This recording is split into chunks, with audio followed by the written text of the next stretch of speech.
My voice trembled, but I didn't falter. The art gallery buzzed with murmurs as I faced my parents, their faces pale under the warm lights. "For years, I paid your mortgage," I said, each word sharp enough to cut through the crowd's whispers. "And you never once thanked me." My mother's mouth opened, but no sound came. My father's eyes widened, his usual confidence crumbling. The room felt like it was holding its breath, every stranger's gaze pinned on us.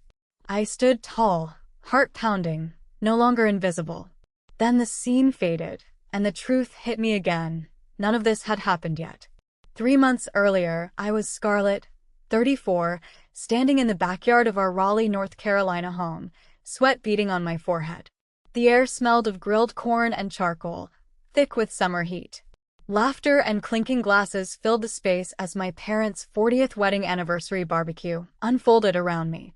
Twinkle lights draped the oak trees, casting a golden glow over the 30-some guests, cousins, neighbors, and friends who barely noticed me slaving over the grill. My apron was smeared with grease, my arms aching from flipping burgers and hauling trays since dawn. I'd set up every table, hung every light, and chopped every vegetable for the salad, all while my family soaked in the party's joy. My younger sister, Grace, lounged on a lawn chair, her sundress pristine as she sipped a mojito her husband had mixed. She laughed with her friends, her voice carrying over the upbeat country music blasting from the Bluetooth speaker. My brother Lucas was tossing a football with the kids, his grin wide and carefree. No one asked if I needed a break. No one noticed the sweat soaking my shirt or the way my hands shook from exhaustion. I was the eldest daughter, the one who always handled things, the one who made sure every detail was perfect. But tonight, I felt like a ghost in my own family.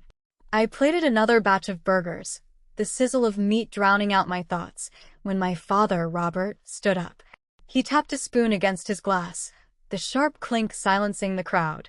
My mother, Margaret, stood beside him, her smile radiant, her arm looped through his. "We've got something special to share," Dad said, his deep voice brimming with pride. "Next week, the whole family's headed to Maui. A 7-day vacation. Blue waves, white sand, and a luau under the stars." Cheers erupted. Grace squealed, hugging her husband. Lucas pumped his fist, shouting, "I knew there'd be a surprise." Mom nodded, her face glowing like she'd planned it all herself. For a moment, I let myself dream. A vacation. Maybe this was my chance to rest, to feel like part of the family instead of their unpaid servant. I wiped my hands on a rag, stepped away from the grill, and approached the table with a hesitant smile. "When do we leave?" I asked, my voice soft but hopeful. "I'll need to clear my work schedule." The air shifted, like a storm cloud sliding over the sun. Eyes darted away. Grace smirked, sipping her drink. Dad's smile faded, his gaze turning cold. "You don't need to know," he said, his words slow and deliberate, loud enough for everyone to hear. "You're staying here to watch Grace's kids." The words hit like a slap. My chest tightened, my breath catching in my throat. I stood frozen, the rag still in my hand, as the party's noise faded into a dull hum. Mom scoffed, shrugging like it was nothing, and turned to chat with an aunt. Grace rolled her eyes and muttered, "Stop whining, Scarlett. It's not a big deal." The guests avoided my gaze, their murmurs picking up as if I hadn't just been erased. I was the daughter who'd dropped art school to bail out Dad's failing hardware store, who'd worked double shifts to pay for Grace's wedding, who'd nursed Lucas through his teenage breakdowns. And now I was just the babysitter. My face burned with humiliation, but I forced my legs to move. I slipped away from the crowd, my sneakers crunching on the gravel path to the porch. The twinkle lights blurred through the tears I refused to let fall. I sank onto the porch steps, my hands gripping my knees, the weight of years pressing down on me. I'd given everything, my dreams, my savings, my youth, to this family, and they didn't even see me. I pulled out my phone, my thumb hovering over Lucas's contact. He was the only one who'd ever asked if I was okay, but even he didn't understand the depth of my sacrifice. Then I overheard Dad's voice from the yard, low but clear, talking to a neighbor. "Scarlett's fine," he said, dismissive. "She's used to handling things." Something snapped inside me. Not anger, not yet, but a spark of defiance, a whisper that I didn't have to live like this anymore. I opened my messages and typed to Lucas, "I'm done being invisible. You'll see." My finger hit send before I could second-guess myself. My heart raced, a mix of fear and exhilaration, as I stared at the screen. The party's laughter echoed behind me, but it felt distant, like a world I no longer belonged to. For the first time in years, I wondered what it would feel like to choose myself. I sat on the worn couch in my tiny Raleigh apartment, the clock ticking past midnight. The barbecue's chaos still clung to me, grease on my hands, the sting of my family's words in my chest. My apron lay crumpled on the floor, a reminder of the life I'd been chained to. The room was small, barely 400 square feet, with creaky floorboards and a single window letting in the yellow glow of a streetlight. It was my sanctuary, but tonight, it felt like a cage. I pulled an old sketchbook from a box under the coffee table, its edges frayed, the pages yellowed. Flipping through, I found sketches from my teenage years, lighthouses, stormy seas, dreams I'd buried to carry my family's weight. My fingers traced a drawing of crashing waves, and something inside me cracked open. I was Scarlett, 34, the eldest daughter who'd given up everything. At 19, I'd turned down an art school scholarship to help Dad save his hardware store after it nearly went bankrupt. At 25, I'd emptied my savings for Grace's lavish wedding, smiling through her complaints about the flower arrangements I'd paid for. At 28, I'd secretly covered Lucas's college tuition when our parents couldn't, working double shifts at a diner to make it happen. They never thanked me. They called it my duty, as if my dreams didn't matter. The sketchbook trembled in my hands. I grabbed a pencil and started sketching, a turbulent ocean, waves clawing at the sky. Each stroke felt like a scream I'd held back for years. My phone buzzed, shattering the silence. Mom's name lit up the screen. I hesitated, my thumb hovering, but some old reflex made me answer. "Scarlett," she said, her voice sharp, no greeting. "You owe us an apology." Sulking at the party, making everyone uncomfortable. What were you thinking? I laughed, a dry, bitter sound that surprised even me. "Uncomfortable," I said, my voice low but steady. "You told me I'm not part of the family, Mom. You left me to babysit while you all run off to Maui. And you think I'm the problem." She scoffed. "Don't be dramatic. You're the eldest. It's your job to handle things." The words lit a fire in me. I stood, pacing the small room, the sketchbook still open on the couch. "Handle things," I said, my voice rising. "Like when I paid Lucas's college tuition. 2 years, Mom. Every penny from my savings, and you and Dad acted like it was nothing." Silence. Then she snapped. "That was your duty as his sister. You don't get to throw it in our faces." I froze, my heart pounding. "My duty," I repeated, the words tasting like ash. I was 28, working 2 jobs, skipping meals to make sure Lucas could study. "And you never even said thank you." She started to interrupt, but I cut her off. "I'm done. I'm not your servant anymore." I hung up, my hands shaking so hard I nearly dropped the phone. The room felt too small, the air too thick. I sank to the floor, staring at the sketch of the ocean, its waves mirroring the storm inside me. My phone buzzed again, Lucas this time. I answered, bracing myself. "Scarlett, what the hell?" he said, his voice raw. "I was at Mom and Dad's. I heard everything. You paid for my college? Why didn't you tell me?" I leaned against the couch, closing my eyes. "I didn't want you to feel like you owed me," I said softly. "But I was drowning, Lucas. I gave up my life for this family, and they treat me like I don't exist."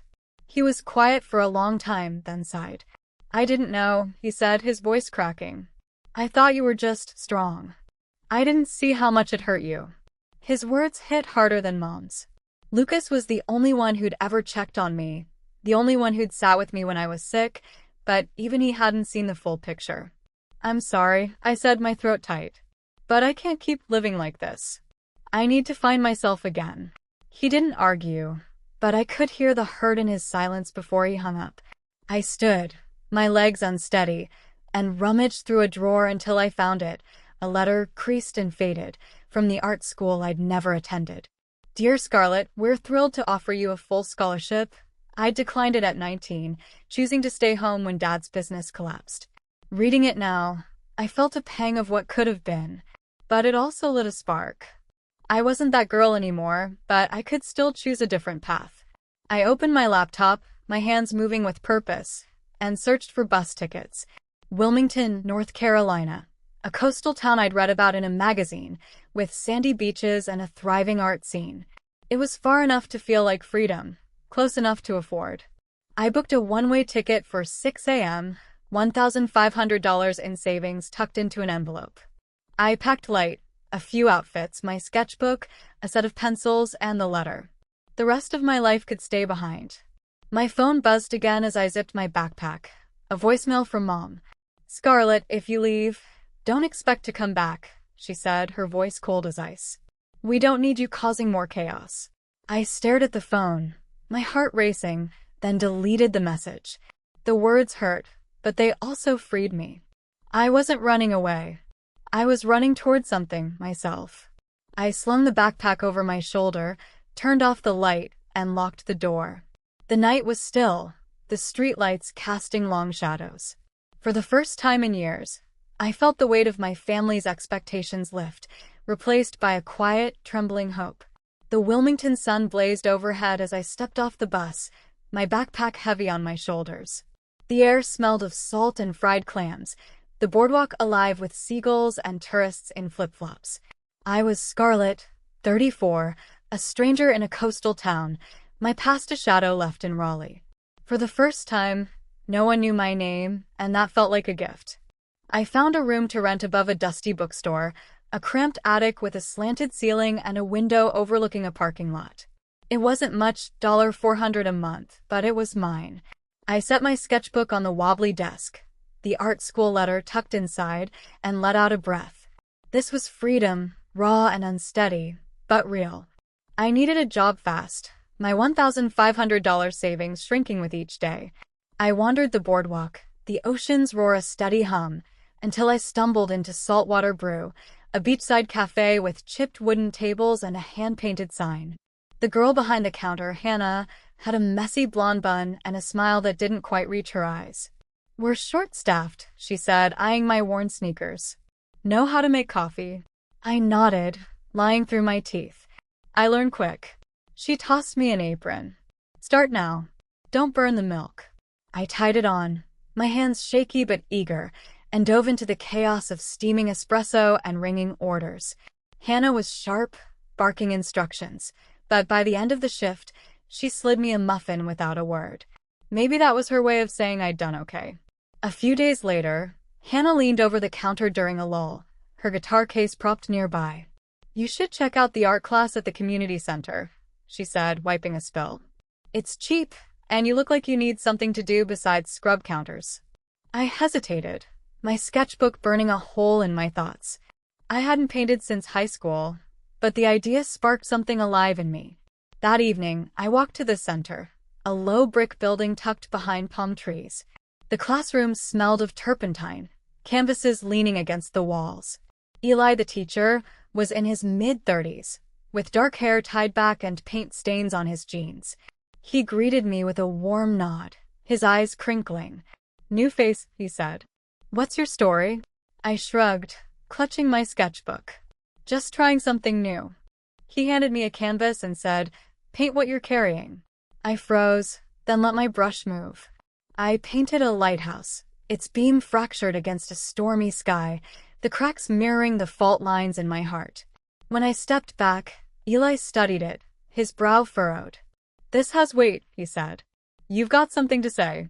My chest warmed, but before I could respond, a voice cut through. It's a bit amateur, don't you think?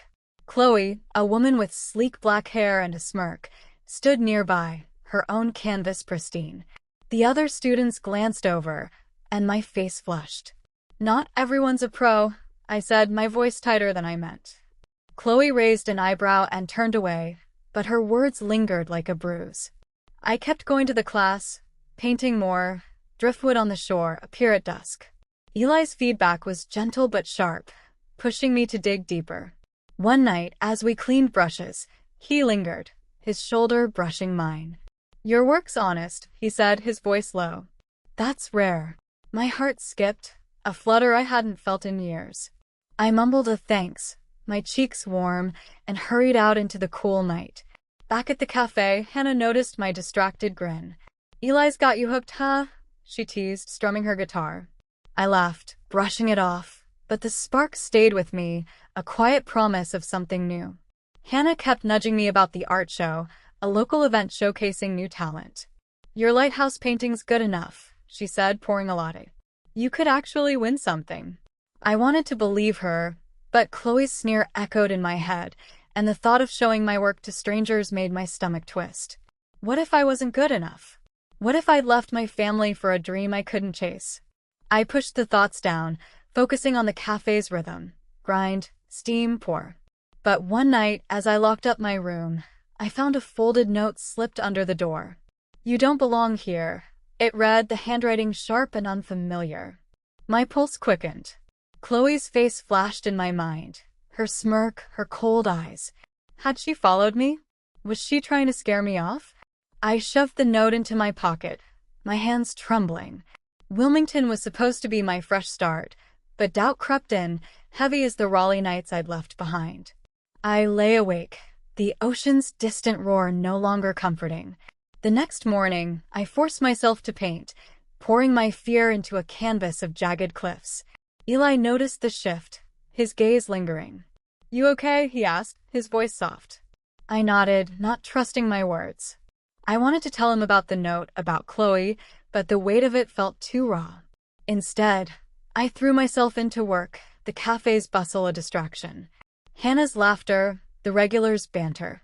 It grounded me, but the note burned a hole in my drawer. Then, as I wiped down tables after a long shift, my phone buzzed. A text from Grace lit up the screen, and my stomach dropped. "Mom's coming to drag you back," it read. "Good luck." I stared at the words, the cafe's hum fading to a dull roar. Mom's voicemail from the night I left echoed in my head. "Don't expect to come back." Now she was coming for me, ready to pull me into the life I'd fought to escape.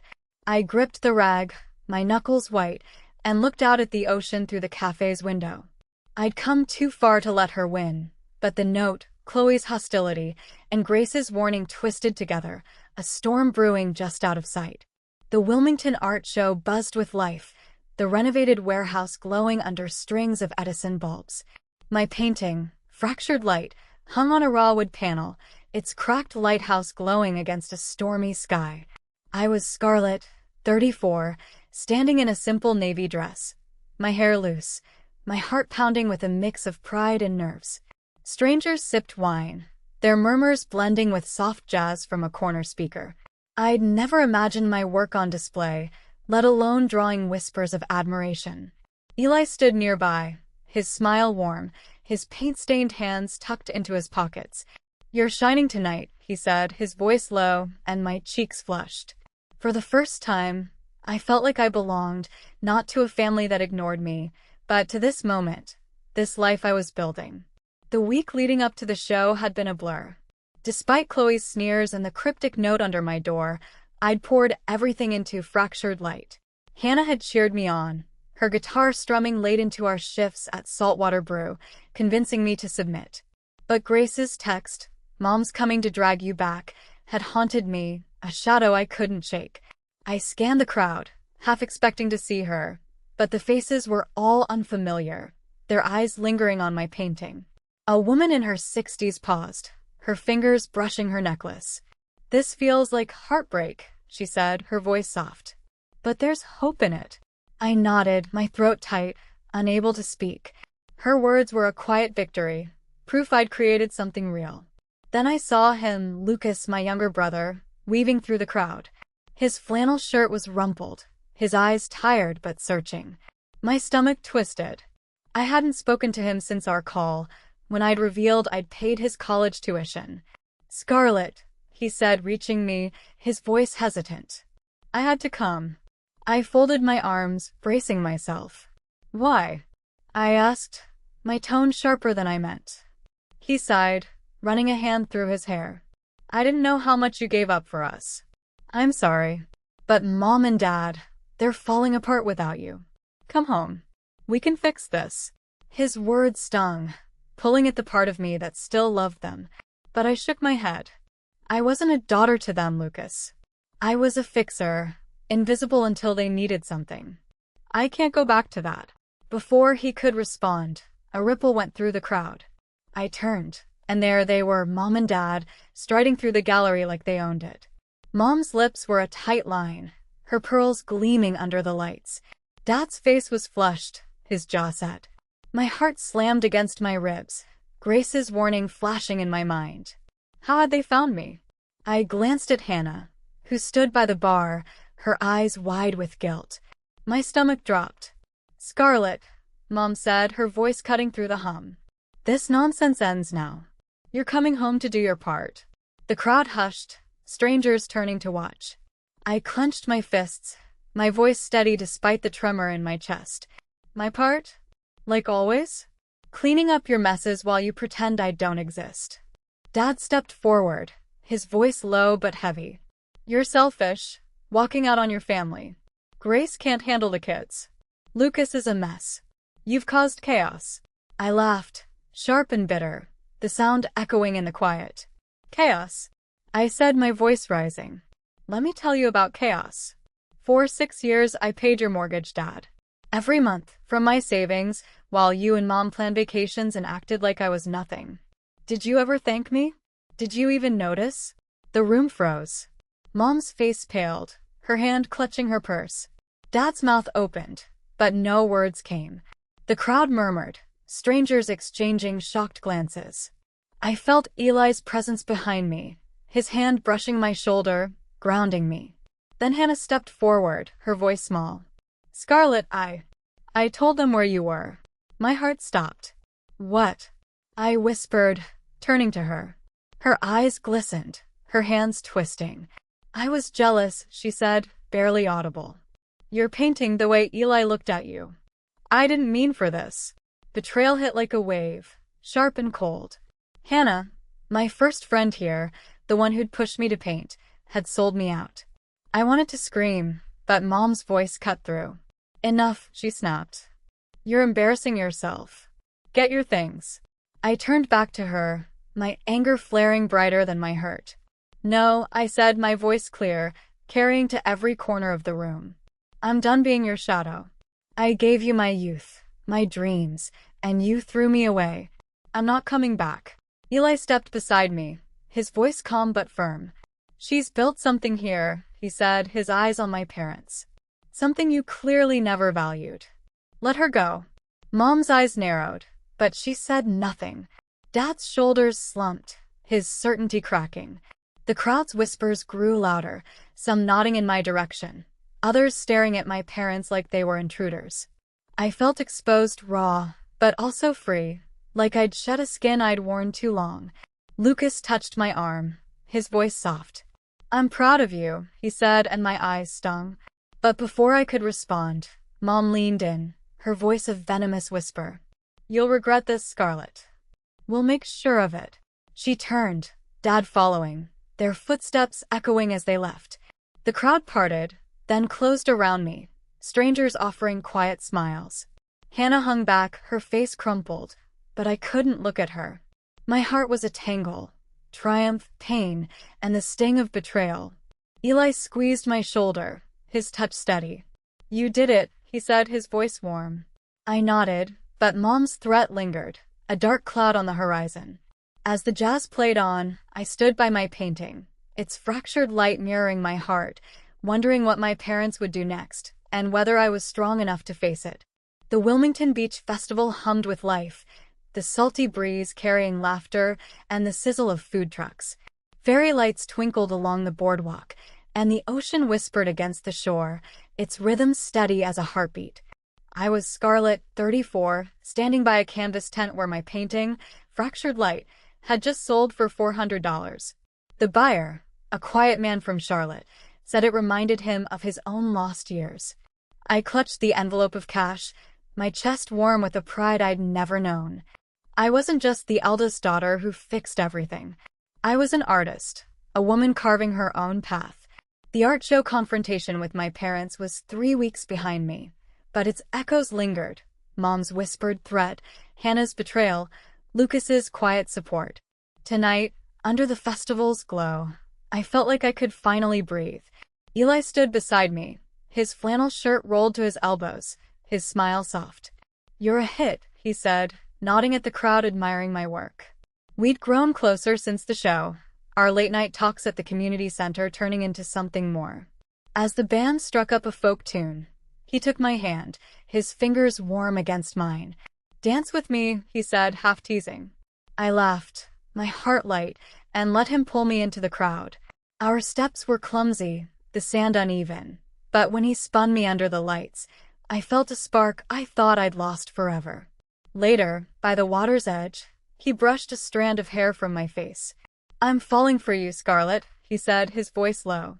My breath caught, and I leaned in, our lips meeting in a kiss that tasted of salt and possibility. Back at Saltwater Brew, I found Hannah wiping tables, her guitar case propped nearby. She'd been distant since the show, her apology hanging between us. I'd been too raw to respond then, but now I saw the regret in her eyes. "I messed up," she said, her voice small. "I was jealous, your talent, Eli, everything. I didn't think they'd show up like that." I sighed, the hurt still there but softer. "You broke my trust," I said, "but I get it. I've been invisible too." She nodded, tears brimming. "Can we start over?" I hesitated, then offered a small smile. "Yeah. Just don't pull that again." She laughed, a shaky sound, and handed me a coffee. It wasn't perfect, but it was a step. A letter from Lucas arrived that week, slipped into my mailbox at the bookstore. I sat on my attic room's creaky bed, the ocean's hum drifting through the window, and unfolded it. His handwriting was messy, but his words were clear. "Mom and Dad hired a nanny for Grace's kids," he wrote. "Mom admitted you paid the mortgage. She didn't say sorry, but she cried when she told me. They're starting to see what they lost." Tucked inside was a crayon drawing from Grace's kids, a stick figure me with a paintbrush, signed with wobbly hearts. My throat tightened.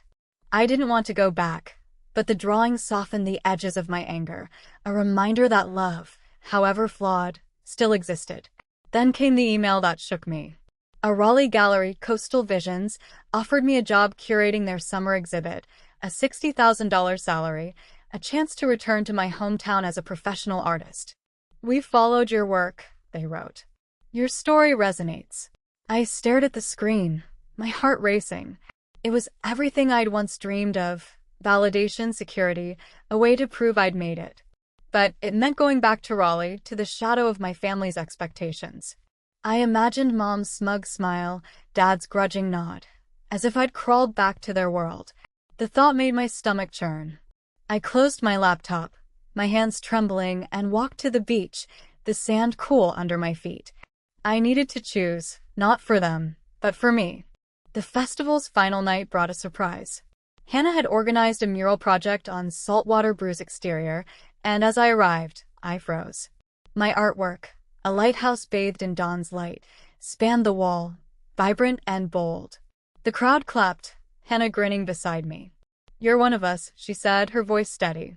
Eli squeezed my hand, his eyes proud. The mural was more than paint. It was proof I'd found a home, not in a place I'd been forced to serve, but in a community that saw me. I turned down the Raleigh job that night, emailing a polite refusal. "I'm building something here," I wrote. "Thank you for the opportunity."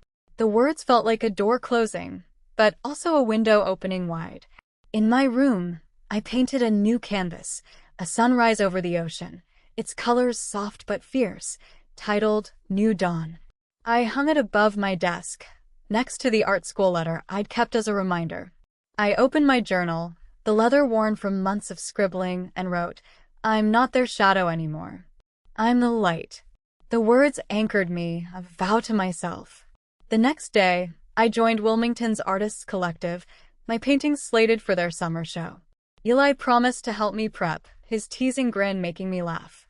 Hannah strummed her guitar at the cafe, dedicating a song to the painter who proved us wrong. As the festival's fireworks lit the sky, I stood by the water, the crowd's cheers fading into the waves. I thought of Lucas's letter, the kids drawing Mom's tears. They were finding their way without me, and that wasn't the loss I'd once feared. It was freedom for them, for me. I'd fought for this life, through betrayal, doubt, and my family's weight. Now, with my paintbrush, Eli's hand in mine, and a mural that bore my name, I knew I was home. I looked up at the stars, their light steady, and smiled. For the first time, I wasn't running. I was exactly where I belonged. The Wilmington sky was a canvas of stars, their light dancing on the ocean's surface as the festival's final notes faded. I stood on the boardwalk, my sandals dusted with sand, the murmur of waves blending with the distant laughter of strangers. I was Scarlett, 34, no longer the invisible daughter who carried my family's burdens. The mural on Saltwater Brew's wall glowed under the streetlights, my lighthouse painting a beacon of the life I'd built. My heart was full, not with the weight of duty, but with a quiet peace I'd fought to claim. The journey hadn't been easy, Mom's threat, Hannah's betrayal, the pull of that Raleigh job offer. But standing here, with Eli's hand brushing mine and my paintings finding a home, I knew I'd made the right choice. I thought back to Raleigh, to the barbecue where I'd been erased, to the night I'd snapped and revealed the truth about their mortgage and Lucas's tuition. Leaving wasn't just about running from pain, it was about running toward myself. Wilmington gave me more than a fresh start. It gave me Hannah, flawed but genuine, Eli whose belief in me sparked a love I hadn't expected, and a community that saw my art, not my sacrifices. The letter from Lucas, with the kids' crayon drawing, sat on my desk, a reminder that my family was learning to stand without me. Mom's tears, Dad's silence. They weren't apologies, but they were cracks in the wall I'd once thought unbreakable. I didn't need their approval anymore. I had my own. My journal lay open in my room, its pages filled with moments of doubt and triumph. I'm the light, I'd written, and I meant it. The new dawn painting hung above my bed, its sunrise a promise I'd keep to myself. The Artists Collective had welcomed me, my next show already planned, and Eli's teasing promise to frame my work made me laugh.